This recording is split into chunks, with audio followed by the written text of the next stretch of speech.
Hello everyone. Welcome to Lecture 2 of Module 11. I am Stuti Goswami, and in this lecture we will be acquainted with the major principles of print editing, the 4 C's of editing, and challenges faced by an editor.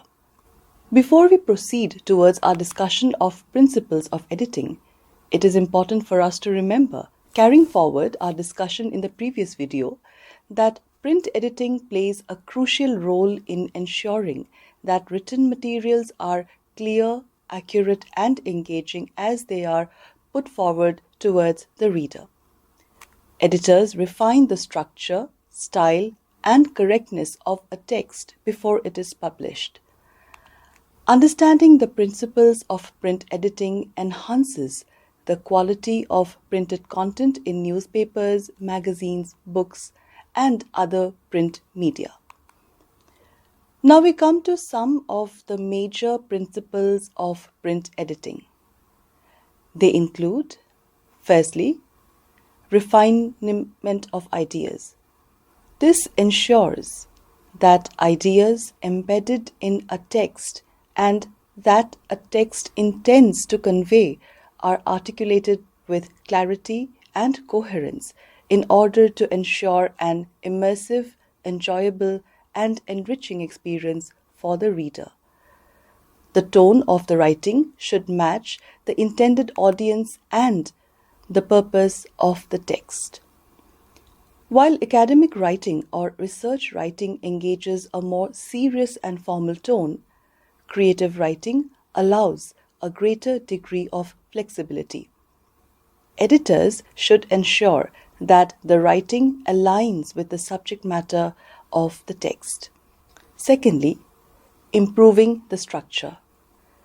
Improving the structure of a text to ensure that ideas flow logically and clearly, making the text comprehensible to the reader is of utmost importance for an editor. A well-structured text allows reader to follow the argument or narrative smoothly. Editors are supposed to organize paragraphs logically and use transition words effectively to enhance the readability of the text. Improving the structure of a text is also needed for coherence of the text and logical flow of ideas and arguments. Editors adjust the length and variety of sentences, the balance between different sections of a book or a chapter, and also the placement of key information to create a rhythm in the narrative that keeps the readers engaged. Thirdly, eliminating errors. Eliminating errors of grammar, idiomatic expressions, syntax, spelling, and punctuation, as well as facts and figures for a text to be of a good quality is very important for an editor. Despite best intentions on the part of the author and despite experience of the author, errors in grammar, syntax, spelling, and punctuation may occur at the time of writing. At the same time, due to oversight or due to lack of adequate research or due to such other reason, factual errors may be found in a text. It is imperative to eliminate such errors to enhance the overall quality of the text, and this is a major responsibility of the editor. Errors in punctuation can alter the meaning of a sentence or a phrase. Correct grammar, punctuation, and correct sentence structure ensure readability and are a mark of professionalism on the part of the editors. Editors, thus, must fix typographical errors, misplaced modifiers, subject-verb agreement issues, and other common writing mistakes. Fourthly, establishing accuracy and veracity. In continuation with the previous principle, we have to say that establishing accuracy and veracity of the content of a text is essential. Different genres of writing require specialized attention from the editors during the process of editing. In case of creative nonfiction, for example, factual errors are to be avoided. In case of historical fiction, it is essential to ensure that the characterization of a historical character is true to the essence of the historical figure, despite whatever creative liberty or creative license that the author may take. Accuracy and correctness are foundations of good editing. Editors must verify facts, statistics, and references to ensure the credibility of the content of the text. Misleading or correct information can damage the reputation of the author as well as the editor and the publisher. Fifthly, enhancing readability. Enhancing readability is one of the utmost objectives of editing, particularly print editing. This is essential to make the text engaging and dynamic for the reader and to make the reading experience an immersive one.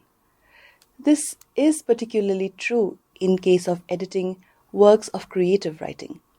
Editors must ensure that a text, whether it is a work of creative fiction or creative nonfiction, is at least readable.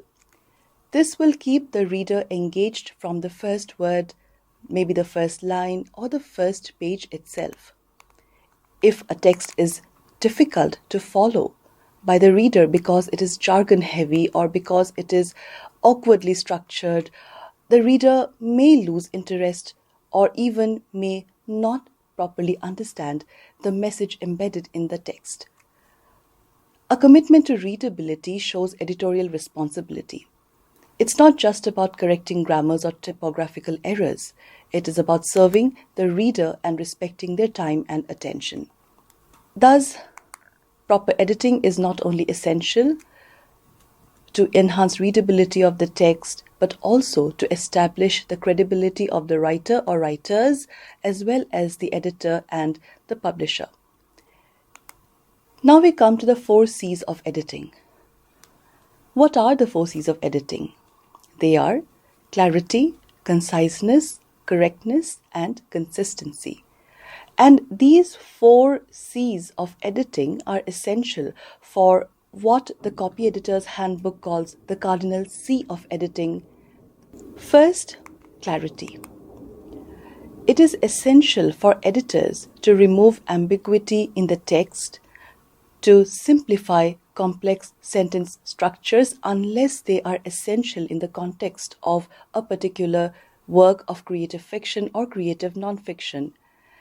Editors also must ensure a logical flow of ideas. Clarity means clarity of language, of a particular text, and also clarity of ideas and of argument, and it is the editor's responsibility to ensure that. Next is conciseness.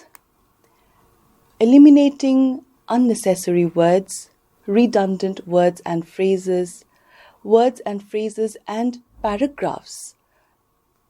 Editors should ensure that verbose language is avoided while preserving at the same time the impact of the language, the meaning and content of the text. Next is correctness. Editors must cross-check information from reliable sources. And in this, it is especially important for the editor to know what those reliable sources are. Correctness of information, correctness of language, or rather propriety of language is very, very essential for an editor.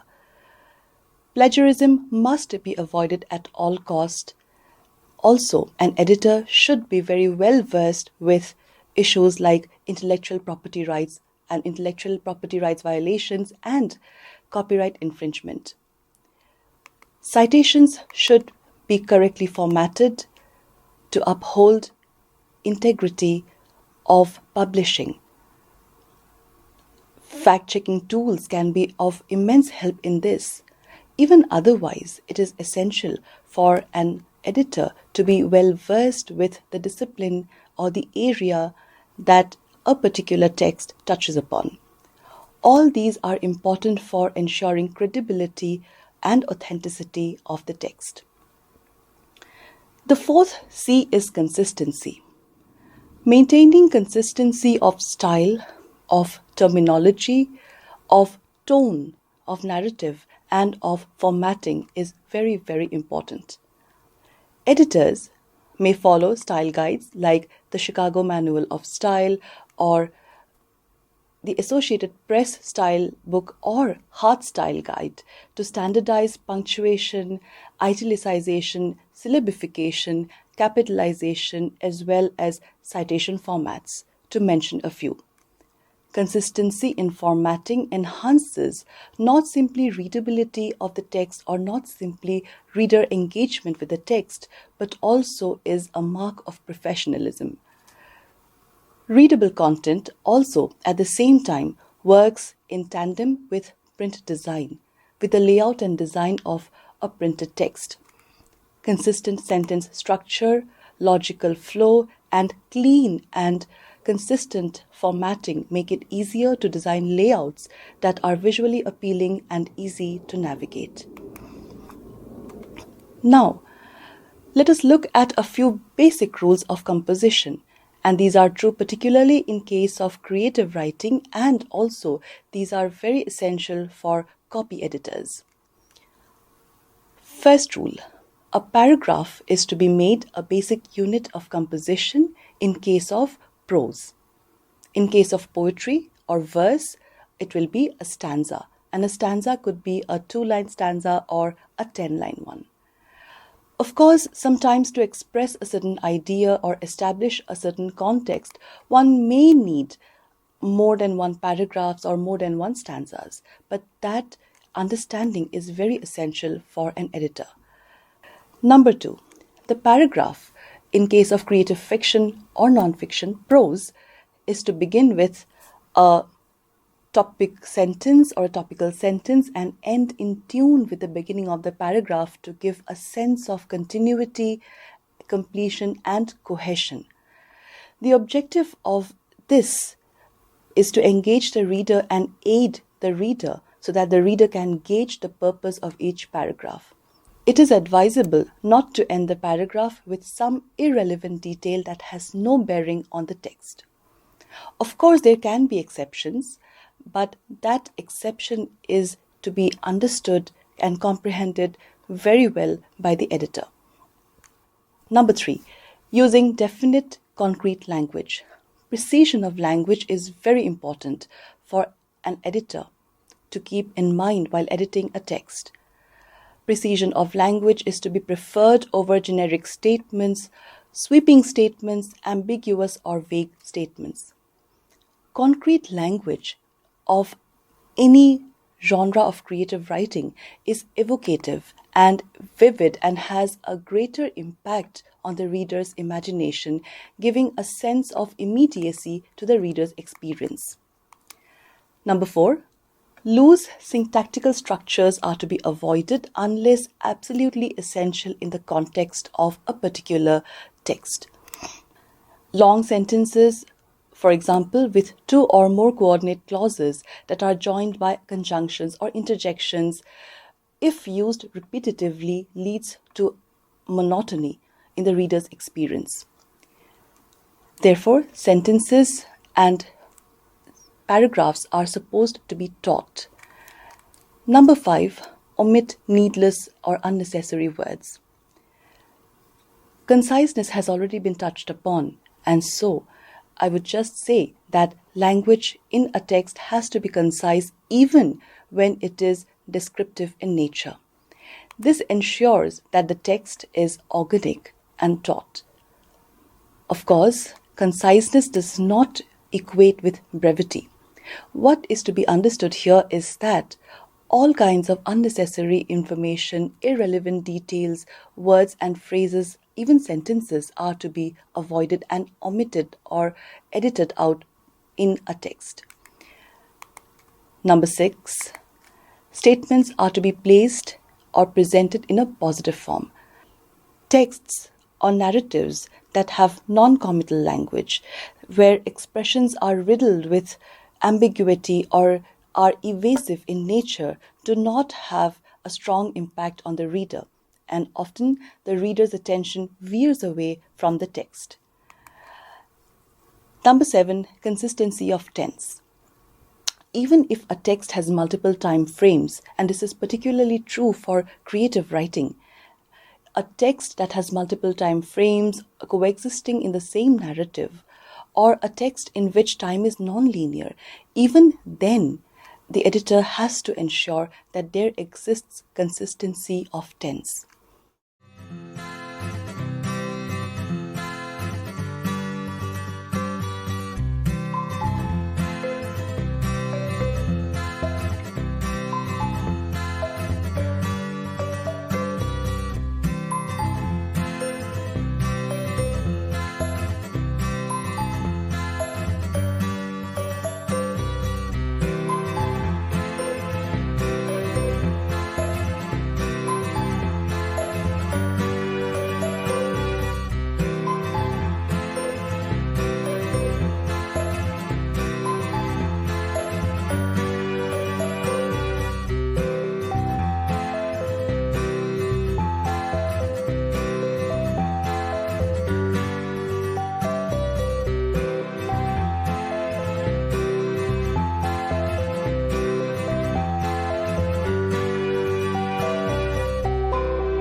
Now we come to a few basic rules of form.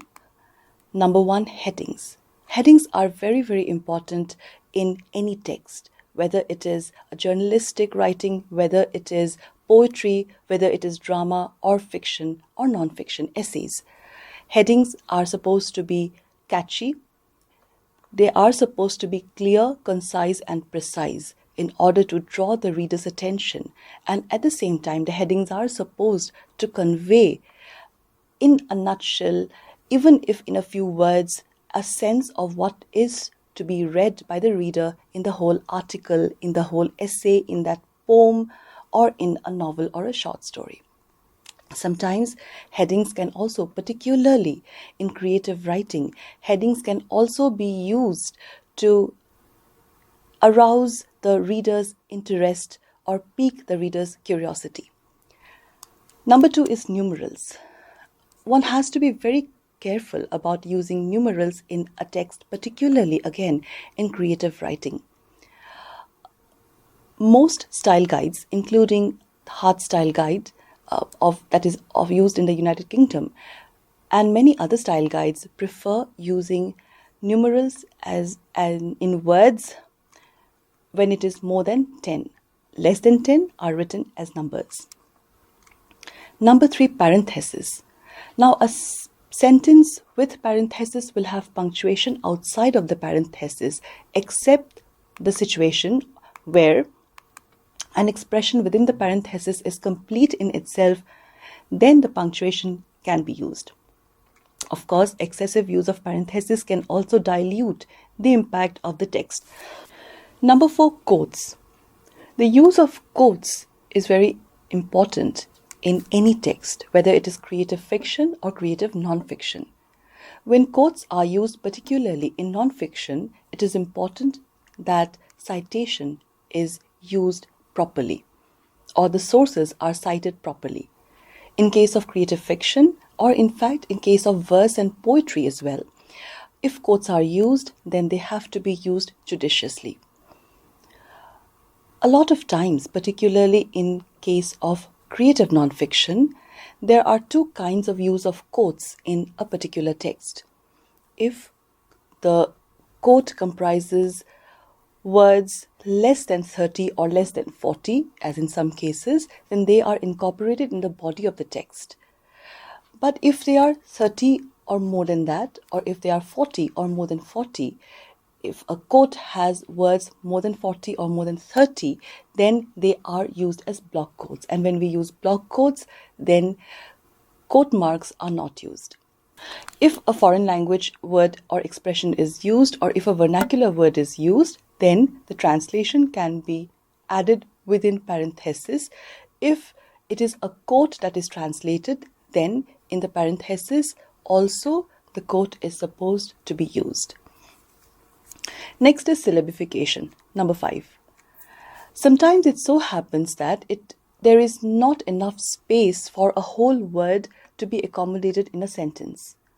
But maybe there is space enough for a part of the word.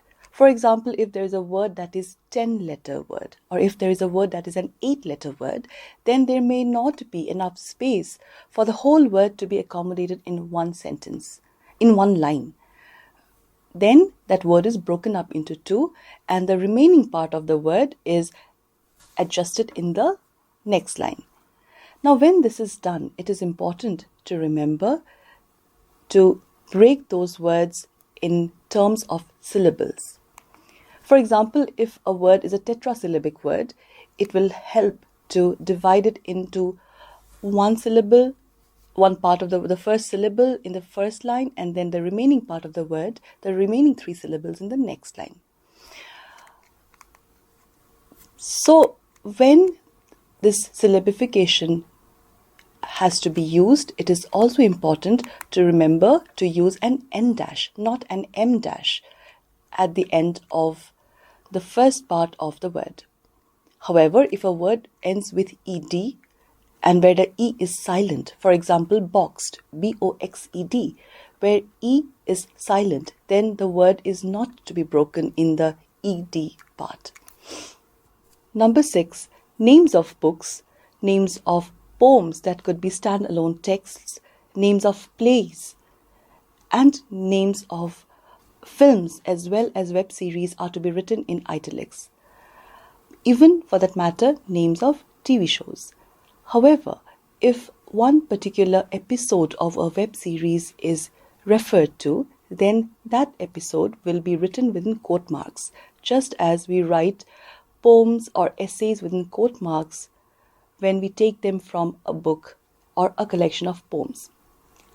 Number 7, foreign language words in case of English text or any kind of non-English words are to be written in italics.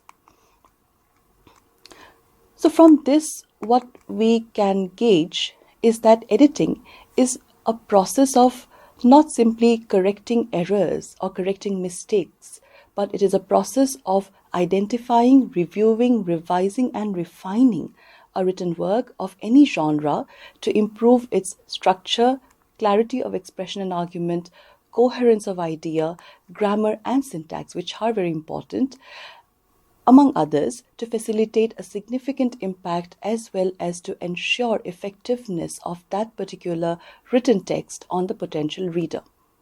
Now, challenges faced by an editor.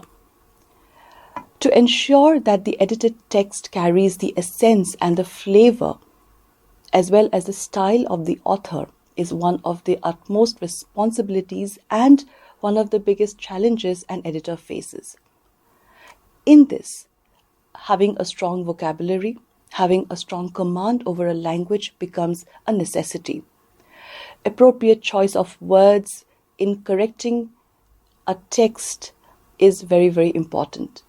In case of translated texts, when an editor has to edit a translated text, it is essential that the editor has decent amount of knowledge of both the two languages that are involved in the translation process, the language from which a text is translated and the language to which a text is translated. This is the first challenge that an editor has to face. Number 2, meeting deadlines and time constraints. Whether it is as an editor of an anthology or as a copy editor or as a language editor, meeting deadlines is absolutely important for an editor, and yet it is one of the greatest challenges. Whether it is contributors or publishers or authors, an editor has to keep in mind the time constraints and fulfill and deliver accordingly. Thirdly, in case of multiple authors in a text, for example, it could be a journal, it could be a magazine, or a book, the tone of all contributors are to be streamlined so that each contributor's writing reflects upon or illuminates that of the others. Of course, in this process, the editor cannot ever afford to homogenize the writings of the writers, all the contributors of a text. Number 4, managing content format. That's another challenge that an editor often faces. Number 5, maintaining quality and ensuring an error-free text. To this, we can also add ensuring factual correctness. Number 7, handling controversial or sensitive matters in the content of a text. Now, in this, knowledge and command of the language, as well as knowledge of the area or the topic that is taken up for discussion or deliberation, or that is taken up for treatment in a text, is very, very essential.